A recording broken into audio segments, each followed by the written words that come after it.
Teman-teman pionir sejati, beberapa hari lalu layar depan Pi Network kita berubah dengan informasi khusus mengenai KYC. Dan core team sekarang fokus untuk membuka kembali proses KYC agar sebanyak pionir yang dapat lulus. Saya sendiri malah belum dapat undangan KYC, tapi saya yakin akan segera mendapatkannya. Bagi pionir yang statusnya masih tanda kutip menggantung, jangan khawatir, karena core team akan mengirimkan kembali undangan KYC dan atau dokumen yang masih belum lengkap untuk segera Anda penuhi atau perbaiki. Itu sebabnya saya meminta agar Anda jangan pernah putus asa atau patah semangat dan teruslah menambang. Saya melihat Pi Network ini adalah sesuatu yang sangat serius dan core team tidak ingin proyek ini menjadi tanda kutip gatot alias gagal total. Mereka membangun proyek ini dengan penuh kehati-hatian dan memastikan tak satu pun dari pionir yang akan ditinggal, kecuali memang Anda tidak mempercayai proyek ini atau memberi data yang tidak sesuai dengan identitas diri. Dan menurut saya, seperti yang berkali-kali dikatakan oleh inisiator Pi Network, nilai koin Pi Network akan sangat tinggi di masa mendatang. Berapapun jumlah koin Pi Anda, entah itu dalam bentuk satuan maupun bentuk pecahan 0, sekian-sekian, jaga baik-baik dan pergunakan seperlunya dengan bijaksana. Saya ceritakan sekilas, tanda kutip, pengalaman saya bersama Bitcoin. Pertengahan tahun 2009, saya ditawari oleh seorang teman untuk menambang cryptocurrency Bitcoin secara gratis. Saya diamkan. Untuk apa?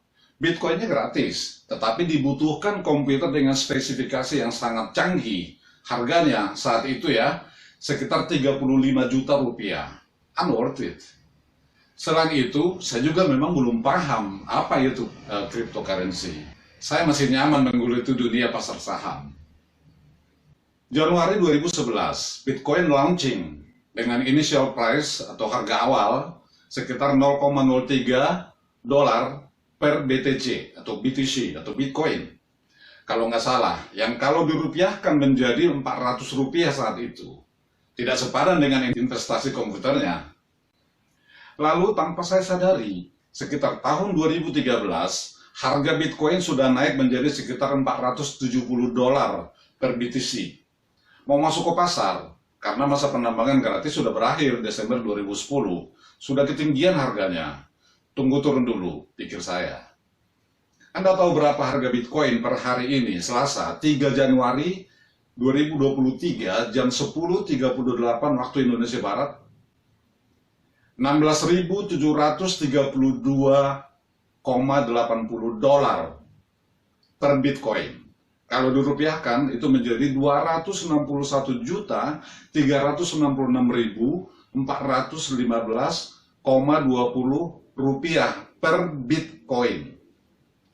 Itu juga sudah turun sebesar 75,75% dari harga tertingginya, yaitu 68.990,90 dolar atau setara dengan 983.534.270 rupiah per tanggal 10 November 2021 atau 14 bulan yang lalu. Dari harga 0,03 dolar di awal launching 2011 menjadi 68.990,90 dolar di bulan November 2021. Hanya dalam tempo sekitar 11 tahun, ya, naik sebesar 22.996,96%. Luar biasa. Apakah saya menyesal? Tebak saja sendiri. Pasar cryptocurrency memang sangat volatile atau turun naik, meskipun umumnya tidak memiliki underlying berupa aset tetap. Pertanyaannya adalah, mengapa pasar cryptocurrency turun begitu dalam pada beberapa bulan atau katakanlah lebih dari setahun terakhir ini? Atau pertanyaannya kita balik aja, mengapa pasar cryptocurrency naik begitu cepat? Oh ya, sekedar informasi buat Anda. Saya adalah praktisi pasar modal, khususnya pasar saham selama kurang lebih 20 tahun. juga menulis beberapa buku tentang pasar modal, dan juga mantan dosen mata kuliah pasar modal dan portfolio manajemen pada berbagai perguruan tinggi. Analisis saya pribadi adalah, para pelaku pasar cryptocurrency hendak switching atau memindahkan portofolio mereka ke cryptocurrency baru yang akan segera launching. Cryptocurrency apakah itu? Sekali lagi, tebak sendiri. Sekarang saya tidak mau mengulang kesalahan yang sama. Saya tidak membeli cryptocurrency. Saya menambangnya dengan gratis. Sama seperti waktu saya ditawari menambang Bitcoin gratis tahun 2009, tetapi sekarang setiap orang dapat menambang sendiri dengan menggunakan gadget smartphone saja. Tidak lagi menggunakan komputer dengan spesifikasi yang canggih, cukup dengan handphone saja. Teknologi semakin maju. Pi Network, itulah nama cryptocurrency yang dinantikan oleh banyak pelaku pasar di seluruh dunia. Diinisiasi oleh Dr. Nicholas Kokalis sebagai Head of Technology dan Dr. Cheng Diofan, keduanya PhD dari Stanford University, Amerika Serikat. Saat ini Pi Network sedang membentuk komunitas global di lebih 120 negara, termasuk Indonesia, dan sudah mencapai lebih dari 35 juta pionir di seluruh dunia, di mana sekitar setengahnya berada di negara Cina. Mereka bersepakat atau membuat konsensus membentuk sebuah cryptocurrency baru, calon pesaingnya Bitcoin. Konon, Dr. Nicholas Kokalis adalah teman akrab dan satu alma mater dengan Elon Musk, orang terkaya nomor 2 di dunia saat ini. Dan rumornya, dia adalah arsitek dari SpaceX, sebuah perusahaan transportasi ruang angkasa milik Elon Musk. Juga, rumornya dia adalah inisiator Bitcoin, yang menyamar sebagai Satoshi Nakamoto yang misterius itu. Coba saja otak-atik. Satoshi N, itu dari Nakamoto ya, kita singkat. Satoshi N, dibaca dari belakang akan menjadi Nisotas atau Nicholas. Nobody knows. Saya mengundang Anda untuk bergabung di Pi Network. Ketik Pi Network di Play Store jika Anda menggunakan Android atau Google Play jika Anda menggunakan iOS, atau App Store jika menggunakan iPhone. Download. Masuk menggunakan nomor handphone atau Facebook jika Anda memiliki akun Facebook. Kemudian daftarkan nama Anda sesuai dengan identitas resmi yang tercantum, misalnya KTP atau paspor. Lalu masukkan kode pengundang Anda, APTOPI 1963, saya spelling. Alpha, Papa, Tango, Oscar, Papa India, lalu diikuti angka 1963 tanpa spasi. Jika Anda ingin mendapatkan panduan lengkap mengenai Pi Network, silakan tinggalkan nama dan nomor WhatsApp Anda di kolom komen. Nanti akan saya hubungi. Sekarang saya mau jelaskan beberapa perkembangan terakhir Pi Network hingga akhir Desember 2022. Fitur baru dan peningkatan infrastruktur KYC Pi. Sejak pembaruan terakhir di bulan Juli 2022, tim inti atau core team telah membuat 3 kemajuan signifikan pada proses KYC, yaitu yang pertama, meningkatkan efektivitas, efisiensi, dan keamanan aplikasi KYC. Yang kedua, memperluas KYC untuk jumlah pionir yang meningkat. Dan yang ketiga, menganalisis dan mengerjakan solusi bagi para pionir sejati yang telah memasukkan permohonan namun belum menerima hasil KYC-nya. Banyak dari perbaikan ini, terutama pekerjaan yang dilakukan untuk nomor 1 di atas, tidak diketahui oleh sebagian besar pionir. Pekerjaan KYC bukan hanya tentang peningkatan dan memperkenankan orang untuk lulus, tetapi juga untuk memastikan bahwa tujuan-tujuan KYC secara keseluruhan dapat tercapai. Untuk membolehkan para pionir sejati di berbagai negara dan daerah melewati KYC seakurat dan seaman mungkin, sembari mencegah sebanyak mungkin laporan palsu. Sebagai prioritas utama tim, KYC penting untuk meningkatkan keberlanjutan ekosistem Pi dengan menyertakan bukti yang aman yang dapat diandalkan saat akan diluncurkan dalam rangka memastikan kualitas intrinsik jaringan.